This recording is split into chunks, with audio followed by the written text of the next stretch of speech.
La palabra el diputado Nicolás del Caño. Gracias, presidente. Bueno, cuando escuché el informe del jefe de gabinete, realmente pensé que estaba volviendo a escuchar el discurso del presidente el 1 de marzo en la inauguración de la Asamblea Legislativa, porque prácticamente habló de un país inexistente para las grandes mayorías populares, un país de fantasía. Recordemos la frase del crecimiento invisible del presidente Macri. Y sí, invisible es para las grandes mayorías que hoy están soportando los tarifazos, los despidos, la pérdida del poder adquisitivo del salario. Y creo que contrasta mucho la sensibilidad que tuvo el presidente en el día de ayer con las patronales agrarias, donde volvió a insistir. Escuchen esta frase, dijo que las retenciones son absurdas, ¿no? Es decir, que estamos ante nuevos beneficios a las patronales agrarias, mientras todos estos padecimientos de las grandes mayorías populares continúan producto de las políticas de Cambiemos.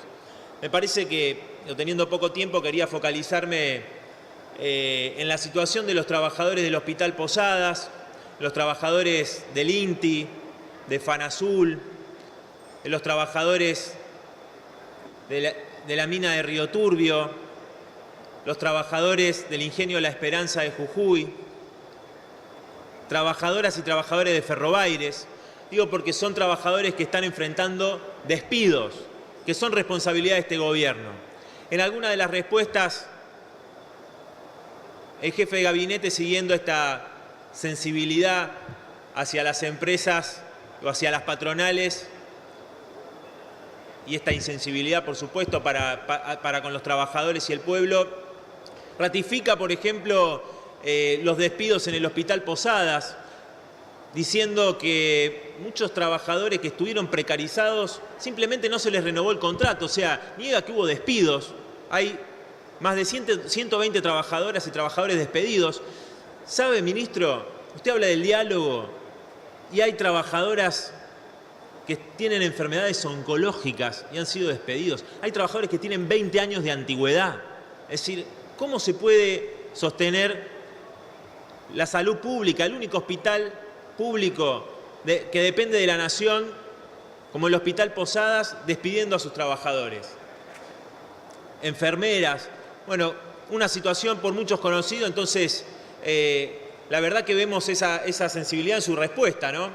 Por otro lado, quiero referirme a algo que le preguntamos ayer al ministro de Transporte, Guillermo Dietrich, y que la verdad que no nos contestó. Hay 2.700 familias a las que nos gustaría que usted le responda, ministro, qué va a pasar de Ferrobaires, que no saben qué va a pasar con su fuente de trabajo porque la gobernadora María Eugenia Vidal dispuso el traspaso a la nación de Ferrobaires. Dicho sea de paso, hay más de 100 pueblos que se quedan sin el transporte del ferrocarril, más de 100 pueblos que se quedan sin el transporte del ferrocarril. El ministro nos dijo que en realidad esto se debía a que era inseguro y antes de que hubiese accidentes y tuviésemos que lamentar alguna víctima, era mejor cerrarlos a los ferrocarriles. ¿Escuchan? Eso nos respondió el ministro de Transporte, es decir, no desarrollar la infraestructura, los ferrocarriles, un transporte de calidad, seguro para las mayorías populares, sino que había que cerrarlos por eso.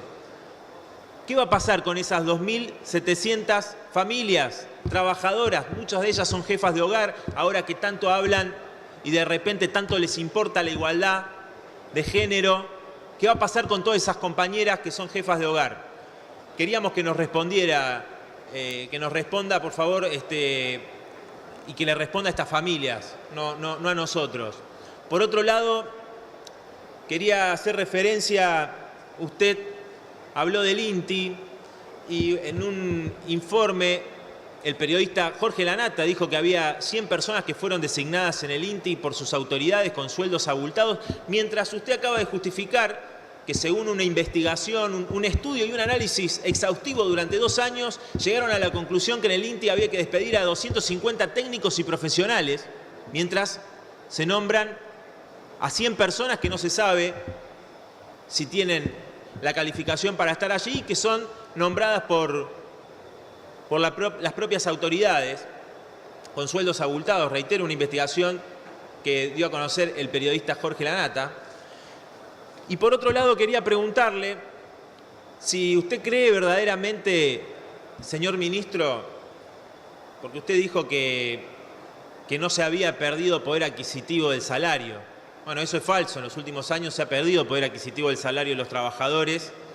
Y además, la política del gobierno de cerrar paritarias con techos del 15%, en muchos casos en cuotas, en la gran mayoría en cuotas, y me refiero particularmente al gremio docente, donde además del 15% en cuotas, cuando sabemos que la inflación, ya lo dijo el propio Banco Central, estima que va a ser alrededor del 20%, todas las consultoras, vengan de la ideología que vengan, ya dicen que va a ser alrededor del 24-25% como mínimo la inflación de este año. Ustedes tuvieron que corregir horas después de que se votara un presupuesto con una pauta inflacionaria del 10%. En este mismo Congreso se burlaron a los 5 minutos, dijeron que iba a ser del 15%, ya se dice el Banco Central del 20%, todos coinciden, va a ser más del 25%, pero a los trabajadores le ofrecen un 15% en cuotas. 15% en cuotas, o sea que a lo que ya se perdió, se sigue perdiendo. ¿Usted cree verdaderamente, como dijo en un momento, que el gobierno beneficia a los trabajadores, o como dijo, que estaba en función de los intereses de los trabajadores, con estas paritarias? Y particularmente me refiero, y con esto termino, al gremio docente, también porque es un gremio donde el 80% son mujeres trabajadoras, a las que María Eugenia Vidal, copiando al gobernador Cornejo de Mendoza con el ítem aula, quiere castigar. Muchas de ellas trabajan 2 o 3 turnos, quiere castigar con el presentismo. Entonces, no nos mientan más con la demagogia de la igualdad de género, cuando en realidad están haciendo una medida completamente contraria, es decir, yendo en contra de las mujeres en forma brutal. Es violento. Usted habla del diálogo, es completamente violento. No se puede enfermar, Diputado. No se puede enfermar una trabajadora, un trabajador, no se pueden enfermar, no se puede enfermar sus hijos. No, si se enferma le descuentan el salario. Es una barbaridad. Usted cuando se enferma y tiene 40 grados de fiebre, Diputado. está tirado en una cama, ¿usted cree que puede hacer la tarea que tiene que hacer? ¿Y por qué a los trabajadores se lo va a castigar? Se los va a castigar de esa manera. Eso sucede en la provincia de Mendoza, también gobernada por Cambiemos, y están reclamando los trabajadores de la educación y los docentes por su salario y contra el ítem aula y los presentismos. Así que quiero por favor que me conteste. Gracias. Gracias, señor diputado.